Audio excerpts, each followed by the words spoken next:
இந்த காலங்களிலே உங்கள் எல்லாரையும் தேவனுடைய ஆலயத்திலே பார்ப்பது மிக சந்தோஷம். பரிசுத்தாவுடைய வேலையை குறித்து சில காரியங்களை பேசிக்கிட்டு வரேன். பரிசுத்தாவுடைய வேலையை குறித்து ஆவியானவர் எப்படி கிரியை செய்கிறார், அப்படி ஆவியானவர் எப்படி நமக்குள்ள இருந்து செயல்படுகிறார் என்ற காரியத்தை அவங்க மத்தியிலே சில காரியங்கள் பேசி வந்தேன். போன வாரத்தில் அவங்க மத்தியிலே பரிசுத்தாவுடைய வேலை நம்ம மத்தியிலே பரிசுத்தமாக்குவது என்ற காரியத்தை மத்தியிலே சொல்லி வந்தேன். ஆவியானவர் நம்மளை பரிசுத்தப்படுத்திக் கொண்டே வருகிறாரு, பரிசுத்தப்படுத்துகிறாரு என்பதை குறித்து சொன்னார். இரண்டாவதாக இன்றைக்கு அந்த அடிப்படையில் சில காரியத்தை பேசலாம் என்று எண்ணுகிறேன். 10 காரியம் சொன்னேன். இரண்டாவதாக பரிசுத்தாவின் வேலை வசனத்துக்கு கீழ்ப்படிய வைப்பது. இதுதான் ரொம்ப ரொம்ப ஒரு முக்கியமான ஒரு காரியம். ஆவியானவர் நம் மத்தியிலே பேசுகிற ஆவியானவர் வார்த்தைக்கு நம் வாழ்க்கையில கீழ்ப்படியை செய்கிறார் என்பதை நாம் எல்லாரும் அறிந்து கொள்ள வேண்டும். இந்த காலங்கள் கொடிய காலங்களாக மாறிவிட்டது. இந்த கொடிய காலத்திலே கிறிஸ்தவர்கள் நாம எப்படி ஒரு கிறிஸ்தவ வாழ்க்கை வாழ்வது என்று நம்ம நன்றாக அறிந்து கொண்டால் நமக்கு உதவியாக பிரயோஜனமாக காணப்படும். ஆக வேதத்தை நாம் எடுத்துக்கொள்ள எபிரேயருக்கு எழுதின நிருபம் 3ஆம் அதிகாரம், எபிரேயர் 3ஆம் அதிகாரத்தை நாம் திருப்பிக் கொள்ளும். இதில் சில வார்த்தைகளை இன்றைக்கு சுருக்கமாக பேசலாம் என்று எண்ணுகிறேன். எபிரேயர் 3ஆம் அதிகாரத்திலே 7வது வசனத்தை வாசிக்கிறேன். ஆகையால் பரிசுத்த ஆவியானவர் சொல்லுகிறபடி இன்று அவருடைய சத்தத்தை கேட்பீராகில்.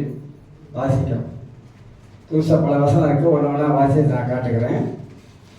ஆகையால் பரிசுத்த ஆவியானவர் சொல்லுகிறபடி என்று அவருடைய சத்தத்தை கேட்பீராகில் என்று பல முறை இந்த வசனத்தெல்லாம் வாசிச்சிருக்கலாம். வேதத்தை படிக்கும் பொழுது பழைய ஏற்பாட்டிலுள்ள சம்பவங்கள்லாம் புதிய ஏற்பாட்டில் எச்சரிக்கையாக நமக்கு எழுதப்பட்டிருக்கிறது.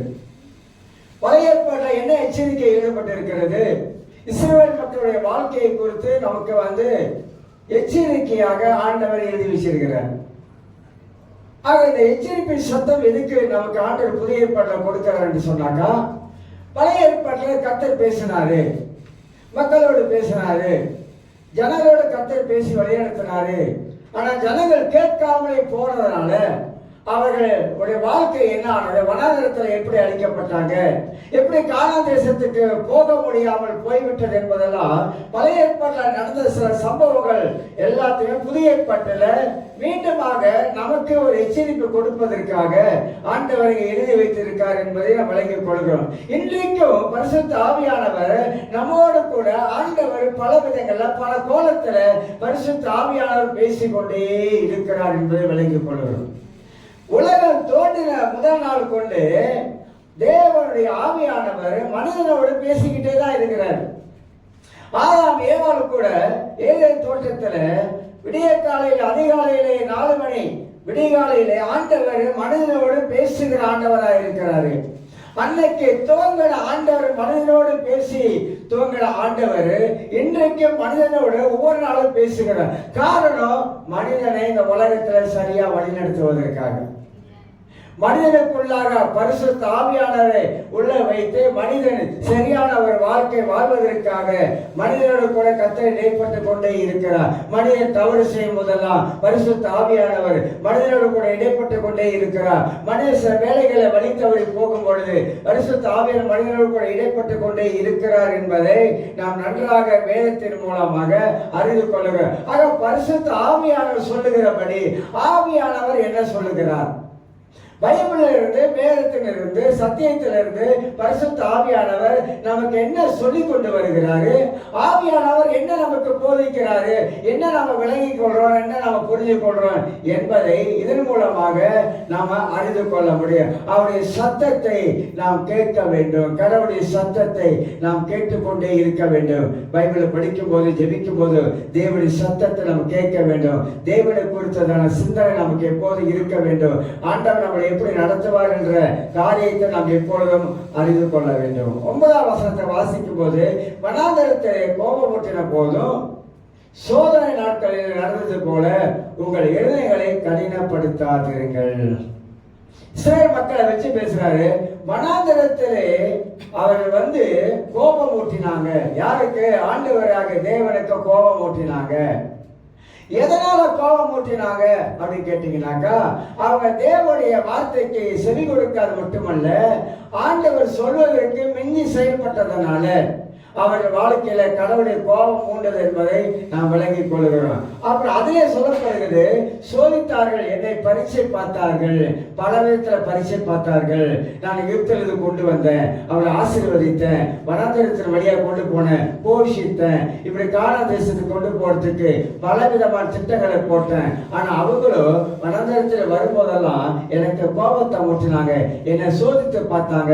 நான் கடவுளாய் இருக்கிறேன் என்பதை அவங்க சரியா விலகி கொள்ளல, சரியா புரிந்து கொள்ளாதபடிக்கு தங்கள் வாழ்க்கையை நடத்தி வந்தாங்க என்பதை குறித்து அந்த 9ஆம் வசனத்தில் வாசிக்கிறோம். சொல்லிட்டு என்னை பரீட்சை பார்த்து 40 வருஷ காலமா என் கிரியைகளை கண்டார்கள்.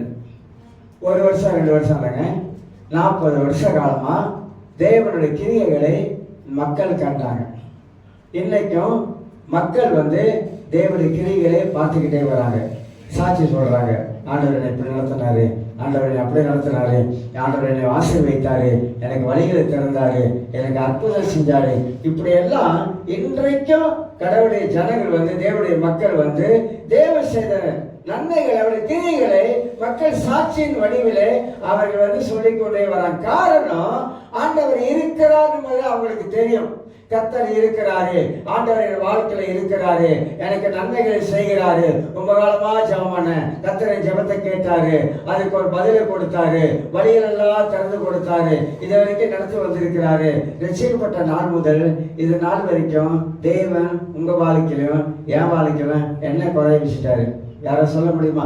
ஒரு குறை கர்த்தர் வாழ்க்கையில குறைய வச்சுட்டாரு. ஆண்டவர் எனக்கு குறைவுள்ளவனா என்னை வழி நடத்துறாரு. நகோமி சொன்னது போல, ஆண்டவர் என்ன நான் நிறைவா போனேன், நான் குறைவா வந்தேன் அப்படின்னு சொன்னாங்கல்ல, அதெல்லாம் தப்பு. கர்த்தர் நிறைவா நம்மளை வச்சிருந்தானா நிறைவா தான் வச்சிருப்பாரு. ஏன் நம்ம வாழ்க்கையில நகோமி மாதிரி நான் குறைவா வந்தேன்னு சொன்னா அது நகோமி பண்ண தப்பு. அதுதான் தேவன் ஒரு நாளையும் யாரையுமே குறைவா வைக்க மாட்டாரு. குறைவா வைக்கிற தேவன் அல்ல அவர். அவர் எப்போதுமே நிறைவான நன்மைகளை ஆசீர்வாதங்கள் தருகிற கர்த்தர். தேவன் பரிபூர்ணமான ஆசீர்வாதங்களை யோவான் 10:10 வாசிக்கும் போது, திருடவும் அழிக்கவும் கொல்லவும் வருகிறான் என்று வேறொன்றுக்கு வரான். அது பிசாசை பத்தி நிறைய காரியம் அதை பேசுவாங்க, அதுக்கு சில காரியங்களை ஒப்பிட்டு பேசுவாங்க. ஆனா அது பிசாசை பத்தி பேசல. அங்க இருக்கிற மெய்ப்பர்கள், பொல்லாத மெய்ப்பர்களை பத்தி, வேற வழியா வருகிற, கரு வழியா வருகிற வேற ஒரு சம்பவத்தை வச்சு அங்க ஆண்டவர் அங்க பேசுறாரு. அப்ப ஆண்டவர் சொல்றாரு, நான் இந்த நானே வாசல், நானே வழி, நானே ஜீவன், நானே உலகத்தின் ஒளி, இப்படி நானே என்ற காரியங்கள் பைபிள்ல யோவான் புத்தகத்தில் நிறைய எழுதி இருக்கிறார். யோவான் என்ன மனதில் வச்சு எழுதுறாருன்னா, அவர் தான் நமக்கு எல்லாவற்றுக்கும் எல்லாமா இருக்கிறாரு, அவர் தான் ஒளியா இருக்கிறாரு, அவர் தான் வழியா இருக்கிறாரு, அவர் தான் சத்தியமா இருக்கிறாரு, அவர் தான் ஜீவனா இருக்காரு, அவர் இல்லாம ஒண்ணுமே இல்லை அப்படின்ற ஒரு முடிவுக்கு யோவான் வராரு. ஆக நம்ம அறிந்து கொள்ள வேண்டும், அவர் இல்லாமல் நம்மளால் ஒன்றும் செய்ய முடியாது என்பது யோவான் 15ஆம் அதிகாரத்திலே நாம் வாசிக்கிறோம். ஆக 40 வருஷம் ஆண்டவருடைய கிரியைகளை இந்த இஸ்ரவேல் மக்கள் கண்டார்கள். பார்த்தவங்க நினைச்சு நின்னாங்களா? இல்லை. பார்த்தவங்க விசுவாசித்தாங்களா? இல்லை. பார்த்தவங்க உறுதியா நின்னாங்களா? இல்லை. புதிய ஏற்பாட்டுல நம்ம கூட அந்த அற்புதம்லாம் பார்க்கவே இல்லைங்க. நம்ம கூட எங்கேயாவது கடல் பிளந்திருக்கா பார்த்துருக்கீங்களா? யாரும் சொல்லியிருக்காங்களா? ஐயோ கடல் ஆண்டவர் பழைய ஏற்பாட்டில் தான் கடல் பிளந்தாருன்னு பார்த்தேன், புதிய ஏற்பாட்டில் கடல் பிளந்திருக்கிறார் ஆண்டவர், ஜனங்கள்லாம் நடந்து போயிருக்கிறாங்க அப்படின்னு எங்கேயாவது கேள்விப்பட்டிருக்கீங்களா? இல்லவே இல்லை. ஐயோ 40 வருஷமா வேலை வெட்டி இல்லாம நாங்க வனாந்தரத்துல போனோம், மன்னாவை கொடுத்தாரு, எங்களுக்கு ஆத்திரமா நாங்க என்ன பண்ணோம், மன்னாதானா என்ன மண்ணா, என்ன மண்ணா இது, மண்ணாவே எங்களுக்கு கொடுத்து அது தேவதூதன் சாப்பிட்ற சாப்பாடையே கொடுத்தாரு ஆண்டவர். அதெல்லாம் எங்களுக்கு வேணாம், இறைச்சி கொடுங்க, அதையாவது தின்னு சாகணும் அப்படின்னு சொல்லி இறைச்சி கேட்டாங்க.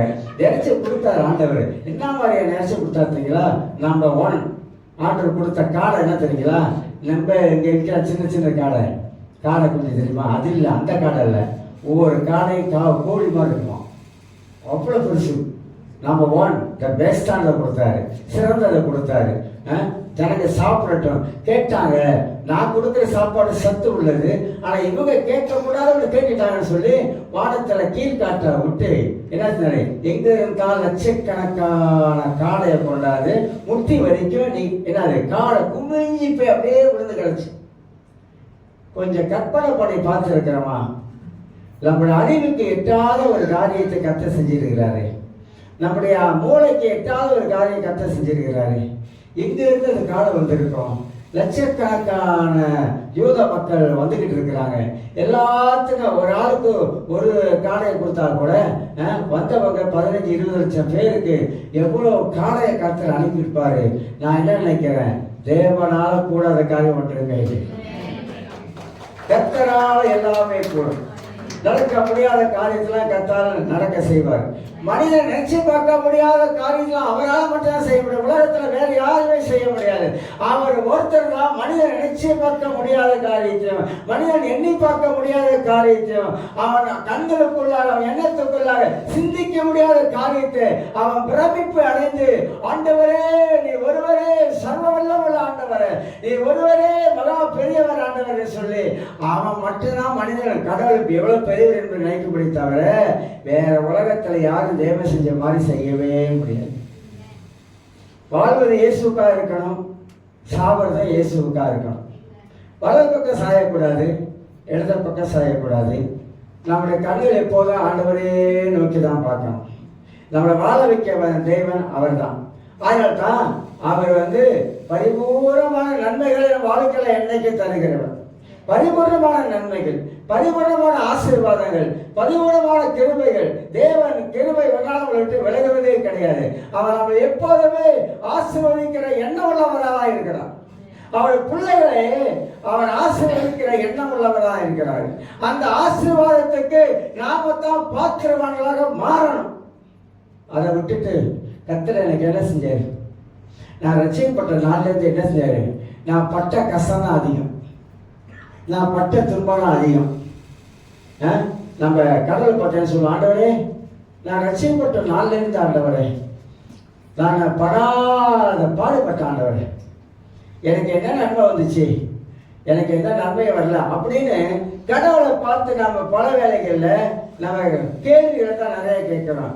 ஆனால் ஆண்டவர் நமக்கு எவ்வளவோ நன்மைகளை செய்து இவராளருக்கு நடத்தி வந்திருக்கிறார். அதை நம்ம நினைக்கிறோம். ஏன்னா பைபிள் சொல்கிறது, கர்த்தர் நல்லவர் என்பதை நீ ருசித்து பாரு. கஷ்டத்தை மத்தியிலே கர்த்தர் நல்லவர் என்பதை ருசித்து பாரு. பாடுகள் மத்தியிலே கர்த்தர் நல்லவர் என்பதை ருசித்து பாரு. துன்பத்தின் மத்தியிலே கர்த்தர் நல்லவர் என்பதை ருசித்து பாரு.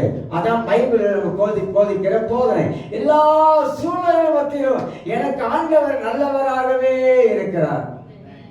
எல்லா சூழ்நிலை மத்தியிலும் கர்த்தர் என்னை நடத்தி கொண்டு வருகிறார். அவர் நல்லவர் நல்லவர் நல்லவர் என்பதை அறிக்கை செய்யணும். கர்த்தர் நல்லவர் என்பதை எப்போது அறிக்கை செய்யணும். ஆண்டவருக்கு பல நாமம் இருக்கு. நாம் சொல்ற 2 நாமம். கர்த்தருக்கு சோத்திரம், சோத்திரம் சோத்திரம் சோத்திரம் சோத்திரம் சோத்திரம் ஒரு பேர் சொல்லுவோம்.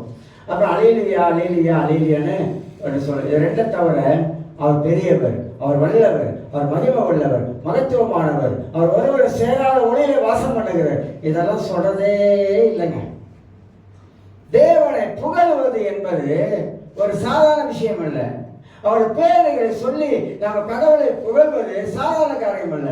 அவரை புகழ புகழ புகழ தேவனுடைய நாமத்தை உயர்த்த உயர்த்த உயர்த்த உயர்த்த பரிசுத்த ஆவியுடைய பிரசன்ன தேவனுடைய வல்லமை நம்ம மத்தியில இறங்கும் பொழுது ஆவியான சத்தத்துக்கு நம்ம அழகாக செவி கொடுக்க முடியும். கர்த்தருடைய ஆவியானவர் நம் மத்தியில் அற்புதமாக பேசுகிறவராக. அதனால்தான் வேதம் சொல்லுகிறது, பரிசுத்தாவின் வேலை என்ன, வசனத்துக்கு கீழ்ப்படிய வைப்பு. ஏன் வசனத்துக்கு நாம் கீழ்ப்படிய வேண்டும் அப்படின்னு கேட்டீங்கன்னா, வசனம் தேவனுடைய வார்த்தை, வார்த்தை தேவனாய் இருக்கிறார், வார்த்தை இயேசுவாய் இருக்கிறார். வெளிப்படுத்தல புத்தகத்துல 19ஆம் அதிகாரத்தை வாசி பார்த்தீங்கன்னா அவரே வார்த்தையா இருக்கிறார். அந்த வார்த்தை தான் பைபிள்ல எழுதப்பட்டு இருக்குது. அதனால தான் சொல்றோம், பைபிளை படிங்க, பைபிளை படிங்க, வார்த்தையை படிங்க, சொல்லப்பட்ட சம்பவத்தை படிங்க.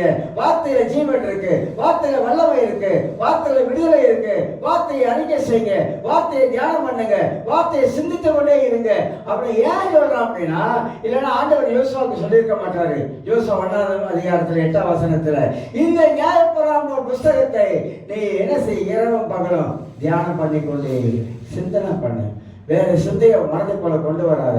கஷ்ட நேரத்துல கர்த்தருடைய வார்த்தையை சிந்தனை பண்ணு, யோசனை பண்ணு. கஷ்ட நேரத்துல இஸ்ரவேல் ஜனங்களுக்கு தேவன் செய்த நன்மைகளை நீ யோசிக்க ஆரம்பி, நீ சிந்திக்க ஆரம்பி. ஒரு இருத்துக்குள்ளாக தேவனுடைய வார்த்தையை நிரப்புன்றாரு. அதனாலதான் நீதிமொழிகள் 4ஆம் அதிகாரத்துல நீங்க வாசிக்கும் போது 23ஆம் வசனத்தெல்லாம் ஒருத்தர் எடுத்துக்கொள்ளுங்க. நீதிமொழிகள்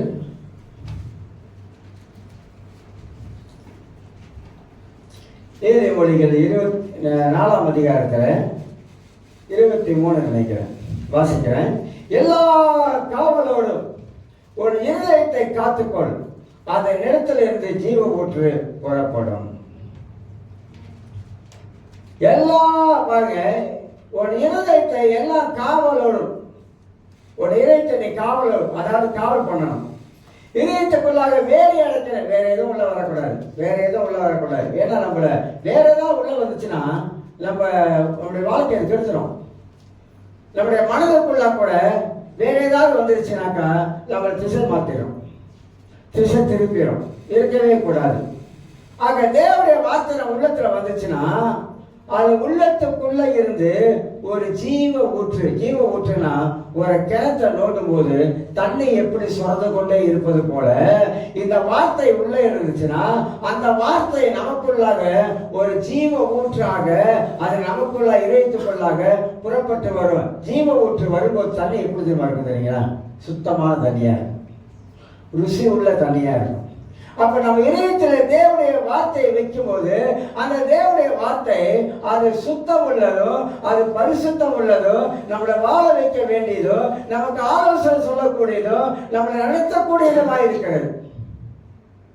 ஆகினால் தான் தேவனுடைய வார்த்தை அந்த அளவுக்கு நம்ம இதயத்துக்குள்ள இருக்கும்போது பரிசுத்த ஆவியானவர் நம்ம இதயத்தில் இருக்கிற வார்த்தையை ஞாபகம் ஊட்டுவார், வசனத்தை ஞாபகம் ஊட்டுவார், வசனத்துக்கு கீழ்ப்படி வைப்பாரு. வசனத்துக்கு நாம் கீழ்ப்படியணும். கடவுளுடைய வார்த்தைக்கு ஒரு மனிதன் கீழ்ப்படியாவிட்டால் வேறு யாருக்கும் ஒரு மனிதன் கீழ்ப்படிவாங்க, யாருக்கும் படிய முடியாது.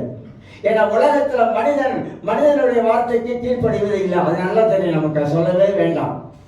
அது எல்லாருடைய வாழ்க்கையில இருக்குது. இன்னொரு மனிதன் சொல்லக்கூடிய ஒரு அறிவுரை சொன்னாலும் ஒரு ஆலோசனை சொன்னாலும் அவங்க அதுக்கு கீழ்ப்படியாமலே போயிடுறாங்க. ஆனா கடவுளுடைய வார்த்தைக்கு நாம் கீழ்ப்படியாமல் போக முடியாது. ஒரு மனிதனிடத்தில் கர்த்தர் பேசி அந்த மனிதன் கடவுளுடைய சத்தத்தை கேட்டு அவன் கீழ்ப்படியாம போகக்கூடும்டா அவனுக்கு அவனே தலையில மண்ணவரை போட்டுக்கிறது. என்ன ஆயிரும்? நமக்கு நாமளே ஏன் சொல்றோம் தெரியுங்களா? தேவன் பல விதங்கள்ல வார்த்தையை கொண்டுதான் எச்சரிக்கிறார். வேற நேரா வந்து இறங்கி மகனே மகளே என் கையப்பாரு என் காலப்பாரு, நான் தான் அந்த இயேசு, நான் தான் அந்த இயேசு, நான் சொல்றத கொஞ்சம் கேளு, நான் சொல்றத கொஞ்சம் கேளு அப்படிலாம் கர்த்தர் பேசவே மாட்டேன். அப்படிலாம் பேச மாட்டேன். ஒரு சாட்சியின் கதை ஒரு யூடியூப்ல வந்துச்சு. அவர் கடவுளை அறியாத காலத்துல ரொம்ப ஒரு மோசமான வாழ்க்கை வாழ்ந்தவர். அப்புறம் கடவுளை அறியக்கூடிய சூழ்நிலை வந்துச்சு. கடவுள் இயேசுவே உண்மையான கடவுளா, இயேசுவே உண்மையான கடவுளா, உண்மையான கடவுளா அப்படின்னு சொல்லிட்டு அப்ப அவர் இயேசுவை ஏற்றுக்கொண்ட பிற்பாடு அவர் கேள்வி கேட்டார். ஒரு பிசாசு பிடிச்ச ஒரு பணம் விட்டாங்க, கிராமம், அதெல்லாம் கிராமம். கேட்டு பார்த்தீங்களா? கேட்டீங்களா? அது தெரியல. அப்ப அவர் கேட்டாராம், இயேசுவே உண்மையான கடவுள இந்த பேய் நீ ஓட்டிருக்கேன், ஏன்னா அவன் தெரியாதுல்ல எப்படி சொல்லி எப்படி செய்யணும்னு சொல்லி புதுசு தானே. அந்த மாதிரி கிராமத்துல இவர் போயிட்டு தனியா ஒரு இடத்துக்கு போகும்போது ஒரு சிலுவை அங்க நட்டு வச்சிருந்தாங்க, சுடுகாடு என்னன்னு தெரியல. அங்க போய் அப்படி உட்காந்துட்டான். உட்காந்துட்டு இயேசுவே நீங்க உண்மையான கடவுள்னாக்கா நீங்க ஒரு அற்புதம் செய்யுங்க, அந்த பேயை ஓட்டிடுங்க, பயங்கரமான பிசாசா இருக்கு அப்படின்னு சொல்லிட்டு கொஞ்ச நேரம் திரும்பி பார்த்தாராம். ஒரு வெளிச்சம் அப்படியே அடிச்சுட்டான். அந்த வெளிச்சத்தில் ஒரு கிராஸ் அப்படியே தெரிஞ்சிட்டான் வெளிச்சத்தில். அதை பார்த்துட்டு நேராக போனாராம். கிராமத்தில் ஒரு நாடகம் அடிச்சிருக்காங்க. இதை கிராமத்தில் போயிட்டு 4 பேரை கூட்டிக்கிட்டு கிராமத்தில் போனால் அந்த பிசாசு வராது அப்படியே பார்க்குதான். அப்புறம் பிசாசு வீட்டில் போயிட்டு அப்படியே ஒரு ஆடி கீழே விழுந்துருச்சு. இவங்க போயிட்டு இயேசுவே அப்படின்னு சொல்லி சொன்னதுன்னா அந்த பேய் அந்த மனுஷனை விட்டு ஓடிடுச்சு. இவர் என்ன சொல்றாருன்னா, இயேசுவே நீ உண்மையான சாமியா, உண்மையான கடவுளா, இந்த பேயை போட்டுங்க. இப்படி மனிதர்கள் பல விதங்களில் பல மாதிரி கேட்கிறாங்க. ஆனா கர்த்தர் ஒரு சைன் காட்டுறாரு, ஒரு அடையாளத்தை காட்டுறாரு. நான் தான் உண்மையான கடவுள், நான் தான் உண்மையான தேவன். வார்த்தை மூலமாக, தரிசனத்தின் மூலமாக, சொப்பனத்தின் மூலமாக இயேசு தான் கடவுள் என்பதை பல சாட்சிகள் கேட்கிறோம். நம்மளால எத்தனை பேர் வாழ்க்கையில ஆண்டவர் பயங்கரமா பல காட்சி கொடுத்திருக்காரு. கெனத்தேகனை பத்தி எல்லாம் படிச்சுட்டு, கெனத்தேகன் அமெரிக்காவில் பயங்கரமான ஊழியக்காரர். நான் சொல்லியிருக்கேன் என்னன்னு தெரியல. அவருடைய வார்த்தையே த வேர்ட் அப்படின்னு பத்திரிகை வெளியிட, த வேர்ட் அப்படின்னு. அவர் ஒரு நாள் என்ன பண்ணலாம், உடம்பு சரியில்லாம படுத்த படுக்கையா ஹாஸ்பிட்டலில் கொண்டு அட்மிட் பண்ணிட்டாங்க. அப்ப ராத்திரி மணி 12. மேல படியிலிருந்து வெள்ள ஒரு உடுப்பு போட்டவர் அப்படியே நடந்து வந்தாங்க. இவன் நினைச்சுக்கிட்டாரா யாரும் நர்ஸ் வராங்க போல இருக்கு அப்படின்னு பார்த்துக்கிட்டு அப்படியே இருந்தான். அந்த படியிலேருந்து வந்தவர் அப்படியே கிட்ட நாற்காலியோட அங்கே இருந்துச்சான். அங்கே உட்கார்ந்தார். உட்கார்ந்து அவர் சொன்னாராம் கெனத்தேகர்கிட்ட, இன்னையிலிருந்து நீ என்னுடைய வார்த்தையை மட்டும் மக்களுக்கு நீ பேசு அப்படின்ட்டு போனாராம். அவர் தான் இயேசு. என்ன சொன்னாராம், உண்மை சம்பவம். கெனத்தேகர் சொல்றாரு, இன்னையிலிருந்து நீ சுகமாகிடுவ, இன்னையிலிருந்து என் வார்த்தையை, அதாவது இந்த வேர்ட்னு போட்டாரு பத்திரிக்கை, என்னுடைய வார்த்தையை மக்களுக்கு நீ பிரசங்கம் பண்ணு, அந்த வார்த்தையின் மூலமாக மக்கள் விடுதலை ஆவாங்க அப்படின்னு. ஏன் சொல்றாரு யோவான் 8:32 சத்தியத்தையும் அறிவீர்கள், சத்தியம் உங்களை விடுதலையாக்கும். வேற ஏதாவது ஆண்டவர் சொல்லியிருக்காரா? சுகம் என்பது வேற, அது தேவனுடைய வல்லமையில நடக்கிற ஒரு காரியம். ஆனா வார்த்தை என்பது வேற. வார்த்தை என்பது தேவனுடையது. அது தேவனுடைய ஆவினால ஏவப்பட்டு எழுதப்பட்ட தேவனுடைய வார்த்தை அது. அப்ப ஆண்டவரே சொல்றாரு, நீங்க சத்தியத்தை அறியாட்டா உங்க வாழ்க்கையில விடுதலை வரும், இல்லாவிட்டால் விடுதலை வராது. அந்த சத்தியம் உங்களுக்குள்ளாக போச்சுனாக்கா அது ஜீவனை உண்டாக்கி அது இருக்கிற எல்லா கட்டுகளையும் உடைத்து உங்களை சுத்தமாக்குவதற்கு தேவனுடைய வார்த்தை தான் இந்த உலகத்துல அவசியமா இருக்கு. கர்த்தருடைய வார்த்தையில நம்ம நிக்க பழகணும். அதுதான் வேதம் நமக்கு ஆழமாக போதிப்பதை நம்ம அறிந்து கொள்கிறோம். இந்த எபிரேயர் எழுதும் பொழுது என்ன எழுதுறாருனாக்கா, ஒரு எச்சரிப்பை வச்சு இங்க சொல்றாரு. என்ன சொல்றாருனாக்கா, பரிசுத்த ஆவியானவர் பழைய ஏற்பாட்டில் இருந்தாரு, ஆவியானவர் தீர்க்கதரிசிகளை கொண்டு பேசினாரு, ஆவியானவர் மோசையை கொண்டு பேசினாரு இஸ்ரவேல் மக்களுக்கு. ஆவியானவர் இருந்தார். அப்பொழுது ஒரு மனுஷனுக்குள்ளாக தங்கி இருக்கல, அப்பப்போ ஒரு செய்தியை கொண்டாந்து கொடுத்துட்டு போயிடுவாரு.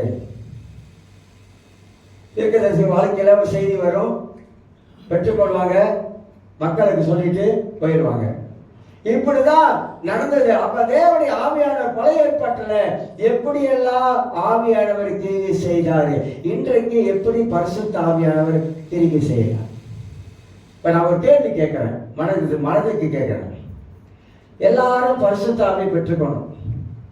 எல்லாருக்குள்ளாக பெற்றுக்கொள்ளும் போது ஆவியானவர் மூலமாகத்தான் நம்ம எல்லாரும் ஆவியை பெற்றுக்கொண்டு வாழுகிறோம். இயேசுவை நம்ம அறிகிற அறிவுக்குள்ள வந்துட்டோம். அந்த ஆவியானவர் நமக்குள்ள இருக்கிறாரா இல்லையா? இருக்கிறார்னா அவர் பேசுவார். இருக்கிற ஆவியானவர் எனக்குள்ளாக அவர் பேசுகிறாரு. இருக்கிற ஆவியானவர் எனக்குள்ளாக உணர்த்துகிறாரு. இருக்கிற ஆவியானவர் என்னை கண்டிக்கிறாரு. இருக்கிற ஆவியானவர் எனக்கு ஆலோசனை கொடுக்கிறார். இருக்கிற ஆவியானவருக்கு புத்திமதி சொல்றாரு. நான் வாழ வேண்டிய வாழ்க்கை இதுதான் என்பது எனக்கு வெளிச்சம் போட்டு காட்டுறாரு. நான் ஒரு 38 வருஷம் ஊழியம் செய்கிறேன். இந்த 38 வருஷம் ஊழியத்தில் பல விதமான காரியத்தை நான் படிச்சுக்கிட்டேன். பலதை படிச்சுக்கிட்டேன். கர்த்தர் பல காரியத்தை கற்றுக் கொடுத்தாரு. பல காரியம் எப்படி கற்றுக் கொடுத்தாரு? நான் அதிகமாக படிப்பேன், பைபிளையும் படிப்பேன். பைபிளை விடாம படிப்பேன். மற்ற புஸ்தகத்தை படிப்பேன், எல்லாம் படித்து ரொம்ப யோசிப்பேன், ரொம்ப சிந்திப்பேன், ரொம்ப யோசனை பார்த்து நம்ம இப்படிலாம் வாழக்கூடாது. அப்படி எனக்கே நான் கேட்டுக்குவேன், எனக்கு நானே நான் கேள்வி கேட்டுக்குவேன். பைபிள் இப்படி சொல்லுது, நான் இப்படி வாழக்கூடாது, நான் இப்படி இருக்கக்கூடாது, நான் ஒரு ஊழியம் செய்கிறேன், நான் இப்படி இருக்கக்கூடாது, என் வாழ்க்கையில் ஒரு மாற்றம் வரணும், நான் மாறணும், நான் மாறிக்கிட்டே போகணும். ஆண்டவரே, ஆவியானவரே எங்களுக்குள்ளே இருக்கீங்க. நீங்கள் படிக்கிறது மூலமாக, நான் பைபிள் படிக்கிறது மூலம், புஸ்தகத்தை படிக்கிறது மூலமாக, ஜெபிக்கிறது மூலமாக பல விதங்களில் நான் என் வாழ்க்கையில் நீங்கள் பேசுறீங்க. ஆண்டவரே, நீங்கள் பேசுறீங்க. உங்களோட சத்தத்துக்கு ஒரு வார்த்தைக்கு நான் வந்து செவி கொடுக்கிறேன், நான் கீழ்படுகிறேன். ஏன்னா அதன் மூலமாகத்தான் எனக்கு நன்மை வரும், ஆசீர்வாதம் வரும் என்பதை நான் நன்றாக அறிந்திருக்கிறேன். எனக்கு உதவி செய்யுங்க, எனக்கு உதவி செய்யுங்க. என் வாழ்க்கையில மாற வேண்டிய பகுதியெல்லாம் எனக்கு மாத்துங்க. நான் நினைக்க வேண்டிய பகுதியெல்லாம் மாத்துங்க, எல்லாத்தையும் மாத்துங்க. நான் பேச வேண்டிய காரியத்தெல்லாம் மாத்துங்க ஆவியானவரே. மற்றவனுக்கு நான் நல்ல ஒரு உதாரணமா இருக்கணும். மக்களுக்கு சரி, எல்லா காரியத்திலும் சரி, எல்லா விதத்திலையும் என்னை மாற்றி அமைங்க. ஏன்னா மாத்துகிறவர் பரிசுத்த ஆவியானவர். எனக்கு ஒரு தாகம் இருக்கு, வாஞ்சி இருக்கு, இப்படி வாழக்கூடாதுன்னு சொல்லி, அதனால நான் கேட்கிற ஆண்டவர்கிட்ட ஒரு வார்த்தைக்கு நான் கீழ்படுகிறேன். ஒரு வார்த்தை என்னவெல்லாம் சொல்லுது, என்ன போதிக்கிறது, இதுக்கு நான் கீழ்படுத்திருக்கலாம், கீழ்படியாம போயிட்டேனே, தப்பு என்னோட மேல, என்னை மன்னிச்சிருங்க, என்னை உருவாக்குங்க. ஒரு குயவன் கையில களிமண் இருப்பது போல சரியான ஒரு மண்பாண்டமாக உருவாக்குவதற்கு என்னை உருவாக்குங்க. தேவையில்லா சிந்தனைகளை வெற்றி ஏறிங்க. இப்படிலாம் நான் கேட்டது உண்டு, கேட்டுக்கிட்டும் இருக்கிறேன். எல்லாம் பரிபூர்ணம் ஆயிட்டேன்னு சொல்றதுக்கு ஒண்ணுமே இல்லை. பரிபூர்ணம் ஆகிறதுக்கு முயற்சி எடுக்கும், பிரயாசப்படும், அதுல போக வேண்டும் என்ற எண்ணம் நமக்கு இருக்குது. யாராவது என்ன பேசினாலும் அப்படியே மனதில் வச்சுக்கிட்டு பேசாம வந்துட வேண்டிய அந்த பக்குவத்துக்குள்ளாக நம்ம வந்து வளர்க்கப்பட வேண்டும். சிந்திக்கிறது திறமை நமக்கு எப்போது இருக்க வேண்டும்.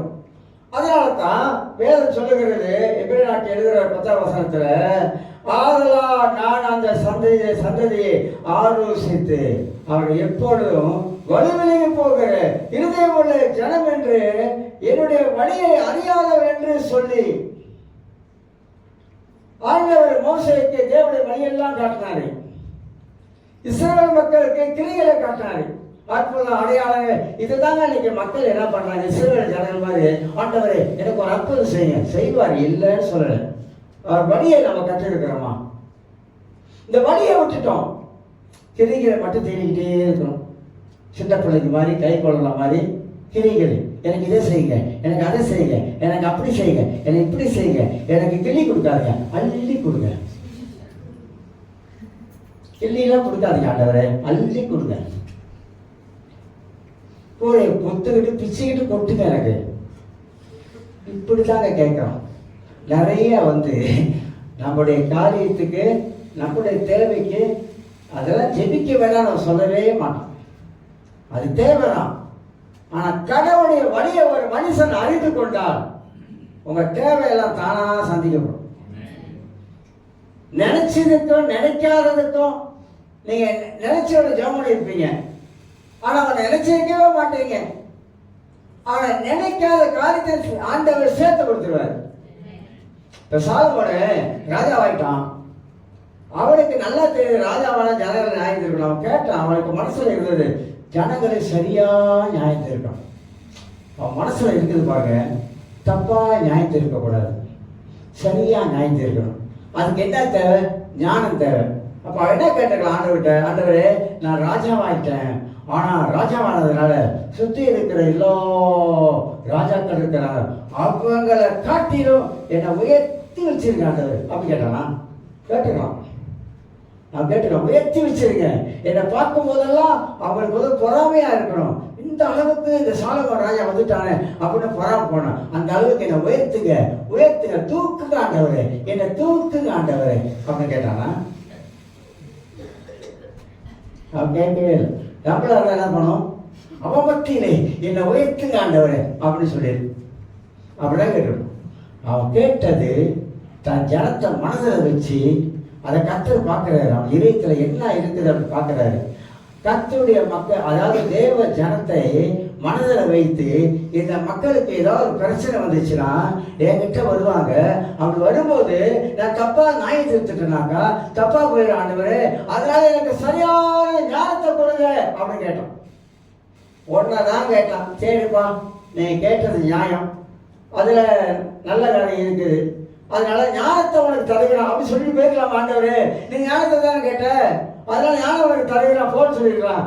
அதை மட்டும் கொடுக்கல, அவன் ஞானம் கேட்டதுனால இருக்கிற எல்லாத்தையும் சேர்த்து அவன் கொடுத்துட்டாரு.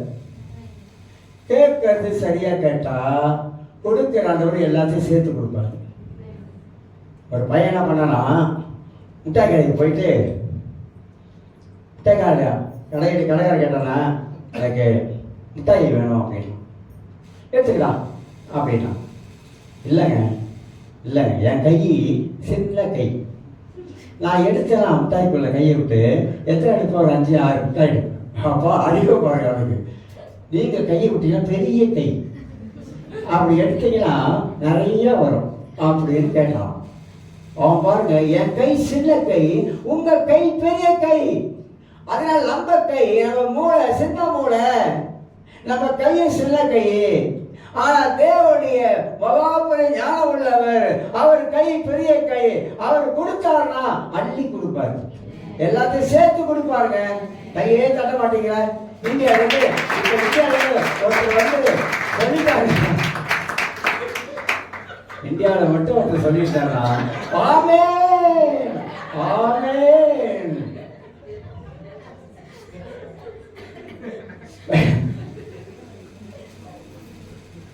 அப்படின்னு இருப்பீங்க. நீங்க 4 கையை தட்டினாக்கா எனக்கு 4 உற்சாகமா இருக்கும்.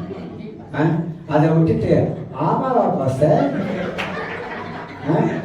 கடவுள் கை பெரிய கையா நீங்க எப்ப பாத்தீங்க? நம்மளால அப்படி யோசிக்கிறாங்க இருக்காங்க தெரியல. அவர் கை பெரிய கையா, இவர் எப்ப பார்த்தாரு அவர் கை பெரிய கைய? ஒருவேளை அந்த கை இப்படி போட்டிருக்கு, அதை பார்த்து சொல்லியிருக்காரு. மனசுல ஒண்ணு நினைச்சு கொள்ளுங்க, தேவன் வந்து பெரியவர்னா சாதாரண பெரியவர் இல்லை. உலகத்தை உண்டாக்கின ஆண்டவர் இவர் தான். இவருக்கு மிஞ்சின கடவுள் யாருமே இல்லை. என்ன கேட்டீங்கன்னா யாருமே கிடையாது. தேவன் ஒருத்தர் தான், நம்ம வணங்குற நம்ம ஆண்டவர் ஒருத்தர் தான் மகா பெரிய தேவன்.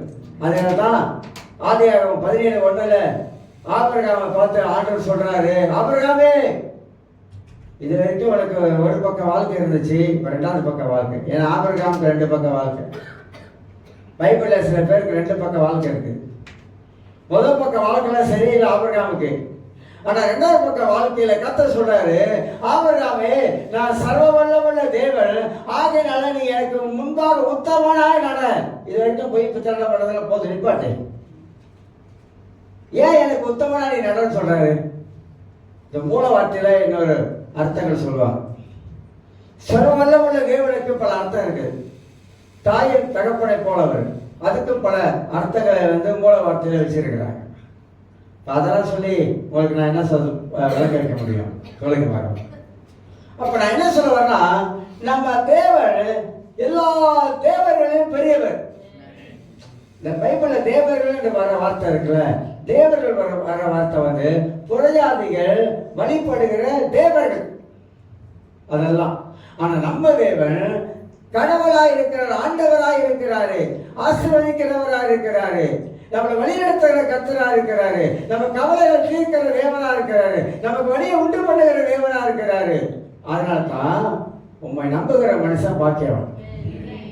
கர்த்தரையே கடைசி வரைக்கும் நம்பி இருக்கணுங்க, வேற யாரையும் நம்ப கூடாதுங்க. எல்லாமே ஃபெயிலியர் ஆகிடும். நான் இவனை நம்பினேன், அவனை நம்பினேன், இந்த பிள்ளைய நம்பினேன், அந்த பிள்ளைய நம்பினேன், பெரிய பிள்ளைய நம்பினேன், சின்ன பிள்ளைய நம்பினேன், மூத்தவனை நம்பினேன், எவனையே நம்பாத. யாரையும் நம்பனே பைபிள் சொல்லல. ஆனா பைபிள் சொல்லுகிறது கர்த்தரை மட்டும் நம்பு. நீ யார் மேல நம்பிக்கை வைக்கிறியோ அவங்க உன்னை கவுத்துருவாங்க. ஆனா நீ கர்த்தர் மேல நம்பிக்கை வச்சா கர்த்தர் உன்னை ஆசீர்வதிப்பார், உன்னை வாழ வைப்பார், உயர்த்துவார். உள்ள இருக்கிற அந்த நம்பிக்கையை தேவனே பார்க்கிறாரு. உன் நம்பிக்கை யார் மேல நீ வைத்திருக்கிறார்? அந்த நம்பிக்கை யாரை சார்ந்து இருக்கிறது என்பதை ஆண்டவர் பார்க்கிறாருங்க. ஆனா யோபோட வாழ்க்கை பற்றி பல காரியம் பேசுவோம். புஸ்தகத்திலே யோபு புஸ்தகம் தான் எபிரேய வார்த்தையில நிறைய வார்த்தை எழுதப்பட்டு மொழிபெயர்க்கப்பட்டிருக்கு. யோபு இப்ப நம்ம சொல்லுவோம், யோபு புஸ்தகத்தை படிக்கும்போது பல பேரை சொல்லியிருக்கிறோம். ஆனா மூல வார்த்தையை பெற்ற பார்த்தாக்கா அந்த வார்த்தையெல்லாம் வேற வேற அர்த்தம் உள்ளது. யோபு மணி சொல்ற, நீ என்ன செய்ய, தேவனை தூசி ஜீவனை விடுன்னு சொல்ற. தேவனை தூசி என்ற வார்த்தை தமிழ் வார்த்தையில் அப்படி இருக்கு, ஆங்கில வார்த்தையில் எப்படி வந்திருக்க தெரியல. அப்படி இல்லை, அப்படி இல்லை. அது வந்து தேவனை துதி ஜீவனை விடு. சரி சொல்லுவாங்க, யோபு ஆண்டவரே கர்த்தர் கொடுத்தார் கர்த்தர் எடுத்தார் அப்படின்னு யோபு பத்தி பேசுவாங்க. கர்த்தர் கொடுத்தாரு கர்த்தர் எடுத்தாரு அப்படின்னு சொல்லி ஆண்டவர் கொடுத்தாரு அவரே எடுத்துக்கிட்டாரு. இந்த வார்த்தையை வச்சு நிறைய காரியத்துக்கு ஒப்பிட்டு சொல்லுவாங்க. ஆண்டவர் கொடுத்தாரியா கர்த்தர் எடுத்துக்கிட்டாரியா. ஆனா அங்க பிசாசு வந்து ரொம்ப எப்படி பைபிளை வந்து கொஞ்சம் நல்லா யோசிக்கணும். ஒரு காரியத்துக்கு பின்னால, ஒரு தவறான காரியத்துக்கு பின்னால, ஒரு பிரச்சனைக்கு பின்னால, ஒரு சோதனைக்கு பின்னால யார் பின்னால இருக்கான்னு முதல்ல அதை பாருங்க. இயேசு படகுல போறாரு, சீசன்ல வராங்க. அவர் கொஞ்சம் கலப்பாரு படுத்துட்டாரு, பின்னால படுத்துட்டாரு. இந்த பின்னாலுக்கே ஒரு அர்த்தம் சொல்லுவாங்க, அதெல்லாம் சொல்ல வரல. பின்னால படுத்துட்டாரு. சீசர்களுக்கு இந்த கடலோட அலையான்னு தெரியாதா? மீன் பிடிச்சவங்க தானே, எத்தனையோ காரியங்களை கடல்ல பார்த்துருப்பாங்க அவங்க எல்லாம். கடல் கொந்தளிக்குது, பயங்கர காத்து வருது. ஏன்னா இஸ்ரேலுக்கு போனப்ப அந்த கலிலேய கடல்ல ஒரு நாள் கடல் கொந்தளிச்சும் கிடையாது, அந்த மாதிரி பெரிய காத்து வந்ததும் கிடையாது. அந்த லேக் அது வந்து. ஆனா ஏன் ஆண்டவர் வந்து அந்த இடத்துல இறையாத அப்படின்னு ஒரு அதட்டு போட்டார். யார் அதட்டுவாரு? பேயை தான் ஆட்டுவார். நம்ம பேயை தான் அதட்டுவோம். கடல் கொந்தளிக்கிறத பார்த்து அப்படின்னு அதட்டுவோமா? அதட்ட மாட்டோம், என்னைக்கு அதட்ட மாட்டோம். அப்ப என்ன பின்னால இருக்குனாக்கா, பிசாசு வந்து இந்த கடல் கொந்தளிப்பு காற்றையும் உண்டாக்கி இந்த சீசரோட மத்தியில் அழிக்க வரான். அவன் சீசரோட நிலைமை என்னாச்சு? ஒருத்தர் இருக்கிறாரு படகுல, தூங்க வச்சுட்டாரு. தூங்குறதுலாம் வந்த பிரச்சனை. இப்ப அவர் தூங்காம இருந்தா படகுல என்ன ஆயிருக்கா இயேசுக்கு தெரியும், அப்படிதானே? அதான் வாழ்க்கையின படகுல என்னைக்கு இயேசு தூங்க வச்சுட்டோமோ அன்னைக்கு சடப்பைய சாத்தானுக்கு கொண்டாடும். நல்லா கவனிச்சுங்க. பிரச்சனை வருது, பிரச்சனைக்கு பின்னால ஒரு காரணம் இருக்கு. அதை கண்டுபிடிங்க. அதை கண்டுபிடிச்சிங்க, அடிச்சிங்கனாக்கா ஓடிடும். எல்லா பிரச்சனைக்கும் ஒரு காரணம் இருக்குது. நம்மளால வருகிற பிரச்சனை வேற. ஆனா சாத்தான் சில வேலைகள்ல நம்மளை கீழே தள்ளுவதற்காகவே சில காரியத்தை கொண்டு வருவான். அவனை அடிக்க தெரியணுங்க, அவனை விரட்ட தெரியணுங்க. நம்ம ஏதோ அவனை நினைச்சுட்டு நம்ம வெதப்பா இருக்க முடியாது. நல்லா யோசித்து பாருங்க. நம்ம சும்மா ஏனாதாரமா ஏமாந்தத்தனமா நம்ம இருக்கக்கூடாது, இருந்து விட முடியாது. சரி சொல்லுவாங்க, ஒரு சம்பவம் நடந்துச்சு. ஒருத்தர் பகிர்ந்துக்கிட்டாரு. அவர் சொன்னாரு, நான் ஓட்டும் போதெல்லாம் பெரிய ஒரு குழி இருக்கும், அதில் போய் விழுந்திருப்பேன். சில வேலையில் ஓட்டிக்கிட்டே போவேன், எங்கேயோ அடிக்கிற மாதிரி போயிருப்பேன். அப்போ ஒரு நாள் பிசாசு சொல்றான் இந்த ஆளுகிட்ட, ஜபத்துல பிரேயர்ல வச்சு இது பண்ணும்போது அந்த ஆள் பேசுதான், அந்த ஆள் உள்ளுக்கு இருந்து பேசுதான், உன்னை எங்கேயோ எப்பயோ உன்னை வந்து கொண்டு இருப்பேன். உனக்கு தெரியுமா, ஒரு முறை இந்த குழியில விட்டு தள்ளி உன்னை சாவடிக்குமா தெரியுமா, நீ தப்பிச்சுட்டாப்ப. இன்னொரு சொல்லலாம், இந்த இடத்துல என்ன ஞாபகம் இருக்குதா, இந்த இடத்துல உன்னை சாவடிச்சிருப்பேன், அப்படி நீ தப்பிச்சுட்ட.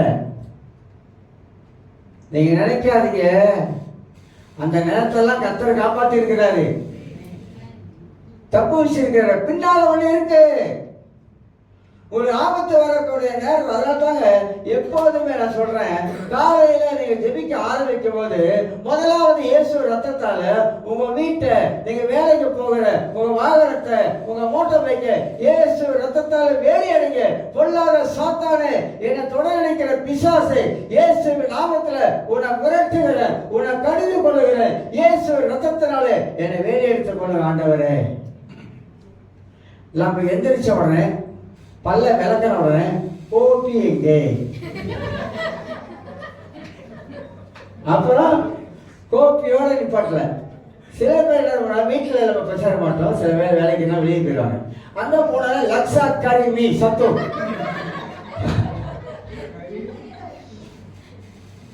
ஜபலம் இல்ல, எதெல்லாம் ஓடிட்டு லக்ஷா கரிமி அதை அடிச்சுட்டு இல்ல வந்தான் மீ சோ அடிச்சுட்டு அப்படியே வேலைக்கு போயிடும்.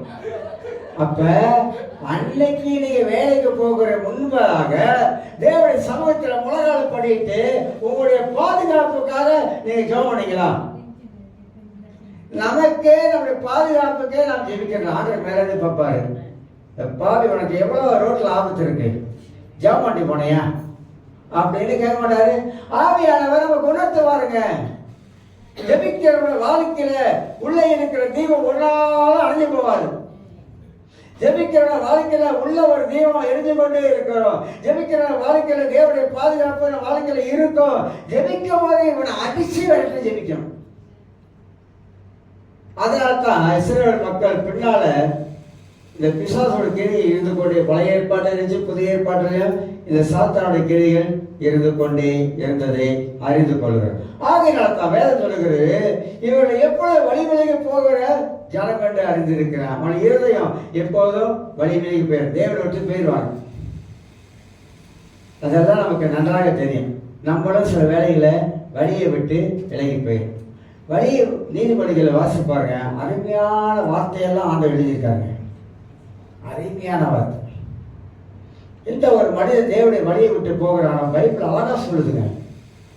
வழியை விட்டு போகிறவனுக்கு ஆபத்து ரெடியா இருக்கு, என்னைக்கு வரும்னு தெரியாது. ஏன்னா சாத்தான் எப்பன்னு அவன் ரெடியா காத்து கொண்டு இருக்கான்.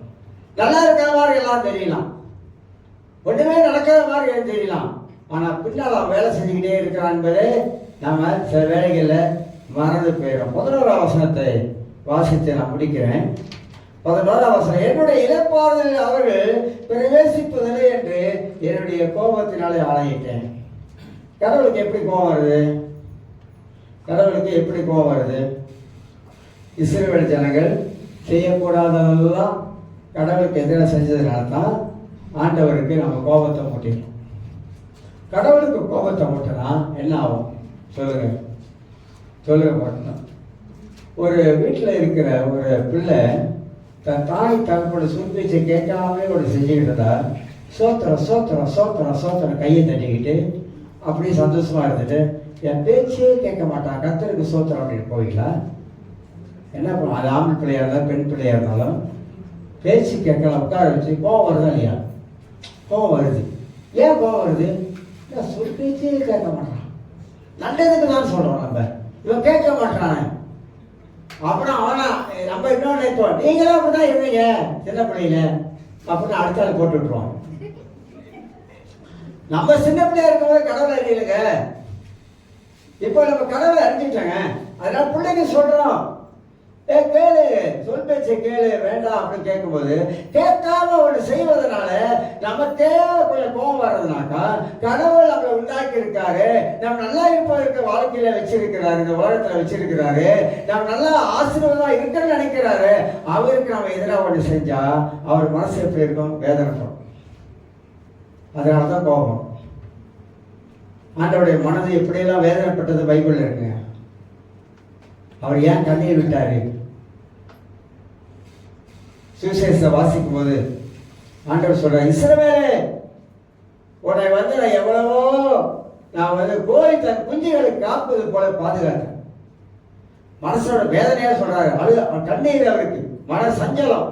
கோழி தன் குஞ்சுகளை போல எப்போயோ உங்களை பாதுகாத்த, ஆனா நீங்களும் என் வார்த்தையை கேட்க மனதில்லாம போயிட்டீங்களே. சாதாரணமான வார்த்தையா பேசுறேங்க, மன உடைஞ்சி ஆண்டவர் உள்ளத்தில் பேசுறார் அந்த வார்த்தை. அப்ப இஸ்ரவேல் மக்கள் மேல தேவனுக்கு எவ்வளவு ஒரு அன்பு, ஒரு பாசம் தாக இருக்கக்கூடும் என்றால் அவர் அப்படி மனம் உடைஞ்சி அவர் பேசுறார். ஏன்னா இனி நடக்க போறது வாழ்க்கையில வேற, என் பேச்சை கேட்காம நீங்க போவதனால உங்களுக்கு நடக்க போற காரியம்லாம் வேற அப்படின்ட்டாரு. கோரேசையே உனக்கு ஐயோ அப்படின்ட்டாரு, பெத்சாயிலே உனக்கு ஐயோ. உங்களுக்கு சொன்ன சுவிசேஷம் சத்தியம் வேற எங்கேயாவது சொல்லியிருந்தாக்கா அவங்க ரட்சிக்கப்பட்டிருப்பாங்களே, அவங்க பாதுகாக்கப்பட்டிருப்பாங்க.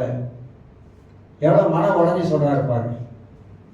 ஆகினால நாம் அறிந்து கொள்வோம், குறுகிய காலத்தில் வாழும், கொள்ளாத காலத்தில் வாழும்.